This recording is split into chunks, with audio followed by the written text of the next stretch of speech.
Anbernic has been putting out a lot of retro emulation handhelds these past few years. It's really no joke. It's hard to keep up with all these releases from all these different companies out of China as they constantly put out revisions.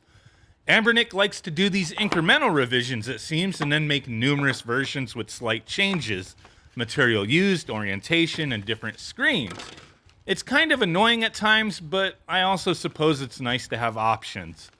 The problem is, one option you like may have a better revision just a month or two down the road. So my suggestion is, if you find one you like, just stick with it and don't really pay attention to anything else until, I don't know, maybe some time has passed. But it is kind of hard to keep up with these things as they constantly have new versions. And this time, Anbernic has released a new version of their handheld line with some interesting changes. Some changes better than others when comparing to previous models they've put out. The RG503 is what we're looking at today, and while it's not in the same league as far as specs go as their previous release, the RG552, it's also not quite as expensive. Now, I was provided the RG503 for purpose of review, and if for whatever reason you're interested in it, a link will be down below. But maybe this one won't be for you. Maybe it will be. I have no clue, but I hope my review gives you a good idea what to expect here. So this time they went with the RK3566 quad-core 64-bit Cortex A55 at 1 GHz system on a chip. This chipset has been used in quite a few Android boxes over the past year or so, and it can be fairly capable, so it's interesting to see it in a new handheld. The biggest downside, though, to the specs are it only has 1 gig of RAM. Now, the most interesting thing, though, with this revision of this handheld, or version of handheld, their new handheld, is the screen they are using here. It's a Samsung 4.95-inch OLED panel at 960 by 544 resolution. Sounds a little familiar. Looks like the screen that was used in the PlayStation Vita OLED model. I'm not sure if it's the exact same one, but similar specs here. But this one, we don't have touch capabilities with this device, so there's that. Now this thing, it's going to be one of, if not the best looking screens you have seen on one of these handhelds out of China. Was one of the most impressive things I'd seen today messing around with this thing. But the first thing I noticed here when I took this thing out of the box is they went with a more physically rounded plastic shell for the system. Kind of like a Game Gear shape. I don't know what to compare it to, but I actually kind of like, this shape and feel over the more boxy handhelds that they've been making. But I'm sure there'll be some other revisions to whore out the chipset, with different casing and whatnot, metal shell version, vertical orientation, who the heck knows. But the one thing is, immediately in my hands, it felt fairly comfortable with this model. It even has some slight butt cheeks with texture on the back for you to grip. It feels nice. But that's not to say everything else here feels great. So I do have to mention some things with the layout and the feel of the buttons and whatnot. And this seems to be similar to what they normally use for buttons and D-pads on their handhelds, but with this one it just didn't work for me. The face buttons are slightly too close to each other, which wouldn't be a huge problem, but with how they feel, to me, it makes it kind of hard to play some games. Like Super Mario, holding run and pressing the button to jump just doesn't feel right. The buttons are a bit too mushy and hard to push down. I mean, it's not a struggle, it's just the way they feel. Playing fighting games with this, it was also kind of difficult to, do certain things. Like I could do the Hadouken move and press buttons, but like swapping around, hitting different buttons, I don't know, there's something about it. Maybe it's a bigger issue because of the shape of the console and how it fits in my hands. I'm just not sure, but yeah, I mean, it feels nice when not doing anything, but when pressing buttons, it's just not so nice. Now, the top shoulder buttons are a bit clicky, but they actually seem fine. And they're easy to use with one, finger each. It's all right. I mean, but on the face of the console, the other problem I have is hitting the analog sticks by accident. So they are using like the Switch style sticks, which, if the stick in a game mimics like the D-pad or they have other functions, it can be a bit annoying accidentally hitting them. But it's not just hitting them by accident and registering. You know, the analog sticks, it's the feeling of them on your fingers while playing. And that can be an issue for some. For me, yeah, I kept like kind of touching the analog sticks while using the D-pad. That was the biggest problem for me anyway. So really not the greatest feeling controls in the world. Maybe if you have smaller hands, it'll feel fine and this stuff won't be an issue. I mean, I don't have giant hands, but I also don't have baby hands. I think my hands are an average size for an adult male, but you know, everybody's gonna be different with the way this feels for them. I can only speak for myself, obviously.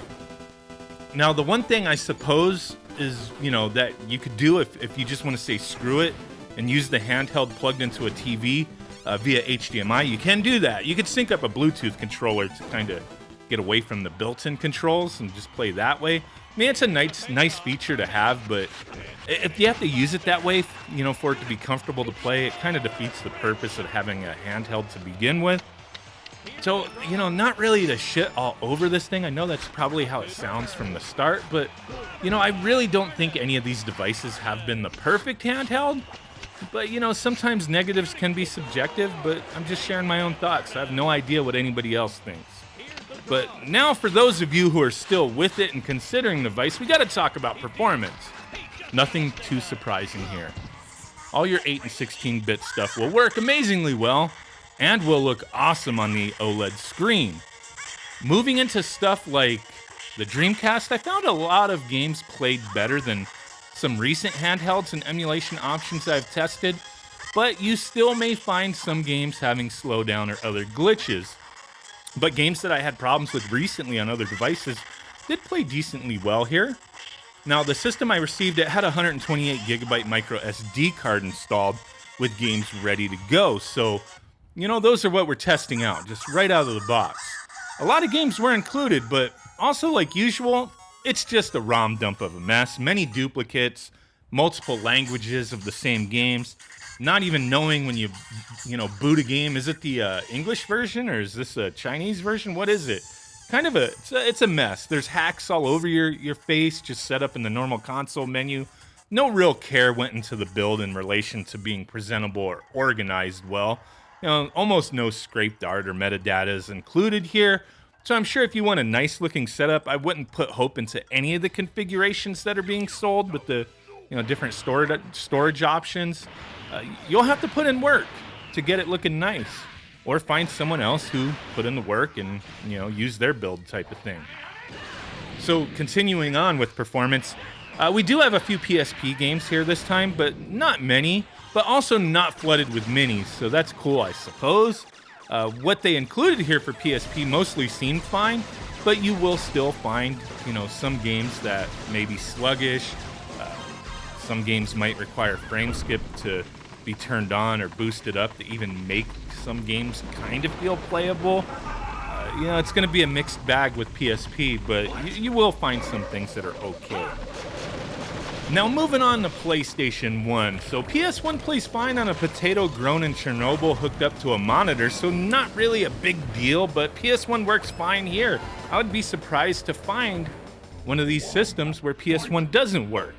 Now, Nintendo DS is also included, and while I typically don't like playing these games on a small handheld screen, a single screen, if it was two screens it'd be different, like the actual handheld, it is very playable though here. Just got to configure drastic screen layout to how you like it, or learn to swap screens around to, move back and forth between the touch screen and the top screen type of thing, but seems to be fine. Now, we also have Open Bore included with a handful of games, and they work just fine from the ones I've tested. Some really interesting stuff here. One thing to note with this setup is everything is essentially set to default or auto for video options, so a lot of systems, the visuals will be stretched out. If you're fine with that, cool. If not, you can change it. So changing the video option to core provided will set you up mostly to how the system should be displayed. But yeah, you have a lot of options to mess around with if you want, if you don't like how everything is set by default. And before I forget, if you were hoping for Nintendo 64 magically working 100% out of the box, that's a big nope. Some of your usual games will play okay, some will play like garbage and have glitches with sound and graphics, and some with some crazy ass slowdown. If you do find a game that seems to run okay, you might run into some problems with small glitches here and there, so keep that in mind. Like I see that with like Doom 64 bringing up the map, it just goes all wonky and crazy, so you never know. Can't test every single game on these devices to find out what works and doesn't. It's always a mixed bag, man. Maybe a custom firmware build will make this a better solution for some consoles, but I haven't seen anything available as of yet. Now, there's my review. I think the RG503 is interesting. It has its pros and cons, a beautiful screen.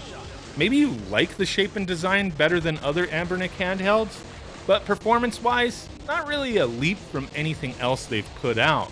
The one thing is you're supposed to be able to stream games off of your PC on this device, and it does have where you could set that up, but I just couldn't get it to work, so I wasn't able to actually show that here. I'm not sure if other people who have checked this out had, the same experience as me, but yeah, I tried and I couldn't get it to stream games. I wouldn't normally use it for that, but it is a nice feature to have for people who are interested. I just couldn't get it to work. Now, there you go. That's it. Let me know what you think. Really do appreciate every single one of y'all. With that said, I'll catch you on the next one. Bye.